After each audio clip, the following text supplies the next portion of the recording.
My dear masters, my dear friends and my dear gods, வணக்கம். நம்முடைய ஆன்மீக வளர்ச்சிக்கு வேகமாக நடக்கணும் அப்படின்னா ஒரு சரியான மாஸ்டர் என்பவர் இருக்கணும். ஒரு நல்ல கிராண்ட் மாஸ்டர் என்பவர் நம்ம கூட இருந்தால் அவருடைய பார்வையில், அவருடைய உதவியில் நம்முடைய ஆன்ம வளர்ச்சி என்பது வேகமாக நம்முடைய ஆன்ம நிலை, நம்முடைய எண்ணங்கள் எப்படி இருக்கு அப்படின்றது, நம்முடைய செயல்கள் எப்படி இருக்கு அப்படின்றது பார்த்து அந்த மாதிரி குரு தான் நமக்கு கிடைக்கும். எதுக்காக அப்படின்னா, ஆன்ம சக்தி என்பது அதிகமாக இருந்தால் போன பிறவியில் நாம் நிறைய ஞானம் எல்லாம் பண்ணி ஆன்மீக பயிற்சி எல்லாமே செய்து இங்கே மீண்டும் இன்னும் அடுத்த படிக்கு நாம் வரணும் அப்படின்னு சொல்லி ஒரு எண்ணத்துல பிறவி எடுத்தால் ஆன்ம சக்தி என்பது நாம் கூட இருக்கு. நம்முடைய எண்ணங்கள் எல்லாமே தூய்மையாக இருக்கணும். சரியான முறையில யோசனை என்பது செய்தால் அந்த மைண்ட் என்பது அக்செப்டன்ஸ் ஸ்டேட்ல இருக்கும். எப்போ மைண்ட் என்பது அக்செப்டன்ஸ் ஸ்டேட்ல இருக்காதோ ஆன்ம சக்தி இருந்தாலும் அது வெளியே கொண்டு வர முடியாது. அதுக்காக தான் யோகி என்பவர் நல்ல ஒரு சரியான குடும்பத்துல பிறந்து அவங்களுடைய ஆன்மீக பயிற்சி எல்லாமே செய்யறதுக்கு கரெக்டா இருப்பாங்க மாஸ்டர்ஸ். அந்த மாதிரி இருக்கும்போது நமக்கு ஒரு நல்ல கிராண்ட் மாஸ்டர் என்பவர் கிடைச்சால் ஆன்மீக வளர்ச்சி என்பது வேகமாக இருக்கு. எப்படி வேகமாகும் அப்படின்னா, ஒரு சரியான குரு என்பவர் எப்படி இருப்பாங்க அப்படின்னா, அவங்களுடைய வார்த்தைகளாகட்டும், அவங்களுடைய செயல்களாகட்டும், அவங்களுடைய எண்ணங்களாகட்டும், எண்ணம், சொல், செயல் மூணும் சரியான விதத்துல தான் இருக்குமே. ஒரு எண்ணம் கூட நெகட்டிவாக இருக்காது. அவர் செய்கிற செயல் எல்லாமே உலக நன்மைக்காக மட்டுமே இருக்கும். அவங்களுடைய வார்த்தையில எப்பவுமே ஒரு சக்தி என்பது இருக்கும், ஒரு சத்தியம் என்பது இருக்கும். அதற்காக ஒரு வார்த்தை சொன்னா அது நடக்கும். இந்த அளவுக்கு அவங்களுக்கு எப்படி வந்தது? இந்த ஸ்திதிகள் எல்லாமே வச்சு அவங்க என்ன செய்வாங்க அப்படின்னா, எல்லாருக்கும் இருக்கிற மாதிரியே அவங்களுக்கும் ஒரு பௌதிகமான உடல் இருக்கு, மனம் இருக்கு, எல்லாமே இருக்கு. எல்லாருக்குமே எப்படி இந்த காலவலி, முட்டி வலி, தலைவலி எல்லாமே வருதோ அவங்களுக்கும் இருக்கும். ஆனா அவங்களுடைய ஆன்ம சக்தியை, அவங்களுடைய ஆன்ம சித்திகள் எல்லாமே இந்த விஷயங்களுக்காக, பௌதிகமான விஷயங்களுக்கு எதுவுமே அவங்க பயன்படுத்த மாட்டாங்க. அவங்களுடைய ஆன்ம சக்தி, அவங்களுடைய நிறைய சித்திகள் எல்லாமே உலக நன்மைக்காக மட்டுமே பயன்படுத்துவார். உலக நன்மை என்றால் என்ன? லிஃப்டிங் த அர்த் கான்சியஸ்னஸ் இஸ் கால்ட் உலக நன்மை அப்படின்னு சொல்லலாம் மாஸ்டர்ஸ். எப்படி இந்த அர்த் கான்சியஸ்னஸ் லிஃப்ட் பண்றது, மேல்நிலை கொண்டு வர்றது எப்படி அப்படின்னு நிறைய மாஸ்டர்ஸ் மெடிடேஷன் பண்ணணும்.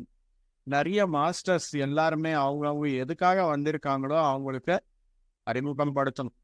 யாரெல்லாம் ஒரு குருவின் மீது அபாரமான நம்பிக்கை என்பது வச்சிருப்பாங்களோ அவங்களுக்கு அது புரியுது. எஸ், இந்த ஆன்மா இந்த நேரத்துல ரெடியாக இருக்கு, தியானம் செய்யறதுக்காகட்டும், இந்த உலக நன்மை செய்யறதுக்காகட்டும் ரெடியாக இருக்கு அப்படின்னு சொல்லி, இதுதான் உன்னுடைய வாழ்க்கையின் முக்கியமான குறிக்கோள், this is the life purpose அப்படின்னு சொல்லி சொல்ல மாட்டாங்க. யூ டூ திஸ் அப்படின்னு சொல்லுவாங்க, அவ்வளவுதான். எதுக்காக அதுவே சொல்லுவாங்க.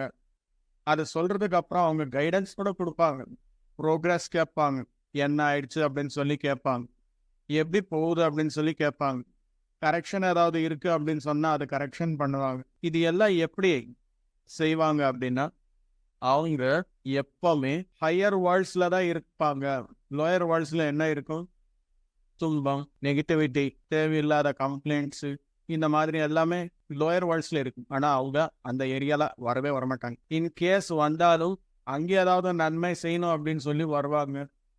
ஆனா அவங்க எப்பவுமே ஹையர் வேர்ல்ட்ஸ்ல தான் இருப்பாங்க மாஸ்டர். ஸோ இந்த ஸ்டூடெண்ட் எப்போ ஒரு குருவை நம்பி அவங்க சொல்றது செய்ய ஆரம்பிப்பாங்களோ எப்பவுமே அவங்களுடைய பார்வை, அவங்களுடைய எண்ணங்கள், அவங்களுடைய செயல் இவங்க எல்லாமே அப்சர்வேஷன்ல இருப்பாங்க.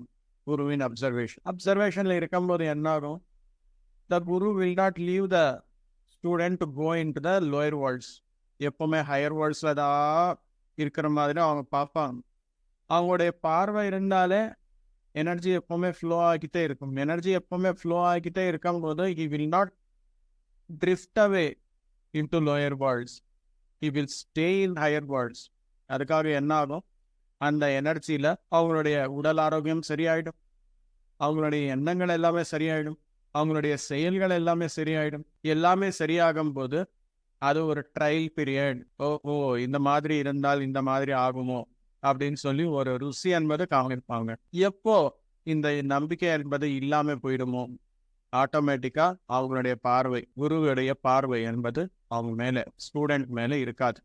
இருக்காத மாதிரி இருக்கும்போது அப்ப என்ன ஆகும், அந்த பார்வை இருக்கிறது நேரத்திலேயே he has to master himself, அந்த ஸ்டூடெண்ட் என்பவர். ஓஹோ இந்த மாதிரி தான் இருக்கணும் நம்முடைய செயல்கள், இந்த மாதிரி தான் இருக்கணும் நம்முடைய வார்த்தைகள், இந்த மாதிரி தான் இருக்கணும் நம்முடைய எண்ணங்கள், செயல் செய்யும் போது நம்முடைய எண்ணம் இது மேலேயே இருக்கணும் அப்படின்ற பயிற்சி எல்லாமே செய்தால் ஆட்டோமேட்டிக்கா 3ஆம் கண்ணாகட்டும், ஆஸ்ட்ரல் டிராவல் ஆகட்டும், அந்த ஆன்ம ஞானம் ஆகட்டும் எல்லாமே வந்ததுக்கு அப்புறம் குருவுடைய பார்வை இல்லாத நேரத்துல கூட he can sustain. இது எல்லாமே எப்படி நடக்கும், குரு என்பவர் இந்த டைரக்ஷன்ல இந்த செயல் நீ செய் அப்படின்னு சொல்லி ஒரு ஒர்க் அலைன் பண்ணுவாங்க.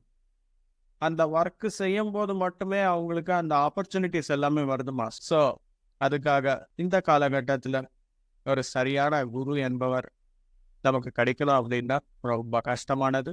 ஆனாலும் நமக்கு பத்ரிஜி அவர்கள் வந்து எல்லாமே தேவையான விஷயங்கள் எல்லாம் புத்தகங்களுடைய ரூபத்துல, வீடியோக்கள்ல எல்லாமே நமக்கு சொல்லியிருக்காங்க. ஸோ அந்த டைரக்ஷன், அந்த கைடன்ஸ் எல்லாமே வாங்கி when you travel you will become a master. அதுக்காக மாஸ்டர்ஸ் தினமும் தியானம் செய்தால் நிறைய குருமார்களுடைய தொடர்பு என்பது நமக்கு கிடைக்கும். எப்படி இந்த தொடர்பு கிடைக்கும் அப்படின்னா, ஏகப்பட்ட நிறைய மாஸ்டர்ஸ்கள் எல்லாமே ஆஸ்ட்ரல் மாஸ்டர்ஸ் யார் தியானம் செய்வார் அப்படின்னு சொல்லி எதிர்பார்த்துட்டே இருப்பாங்க.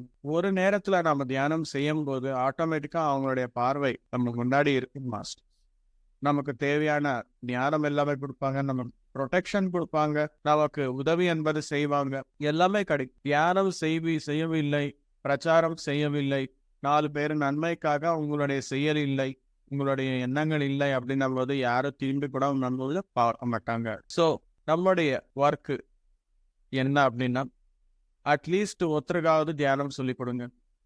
அட்லீஸ்ட் ஒரு வாட்டி ஆகட்டும் நாம் எல்லாரும் தியானம் பண்ணணும். தினமும் தியானம் செய்தால் சக்தி என்பது பெற முடியும். 3ஆம் கண் என்பது ஆக்டிவ் ஸ்டேட்ல இருக்கும். ஞானம் என்பது புத்தகத்தின் மூலம் பெறும் போது, புத்தகம் படிக்கும் போது, புது விஷயங்கள் நமக்கு அறிமுகம் ஆகும் போது நம்முடைய சக்தி என்பது அந்த புது விஷயங்கள் மேலே ஃபோக்கஸ் ஆகும்போது நமக்கு அந்த அனுபவங்கள் எல்லாமே கிடைக்கும். புது அனுபவங்கள் வந்தால் ஆன்ம வளர்ச்சி என்பது நடக்கும். ஆன்ம வளர்ச்சி என்பது வேகமாக நடக்கும்போது ஆன்ம வளர்ச்சி என்பது ஜாஸ்தியாகும். Masters thank you masters. எல்லோருக்கும் வணக்கம், நன்றி.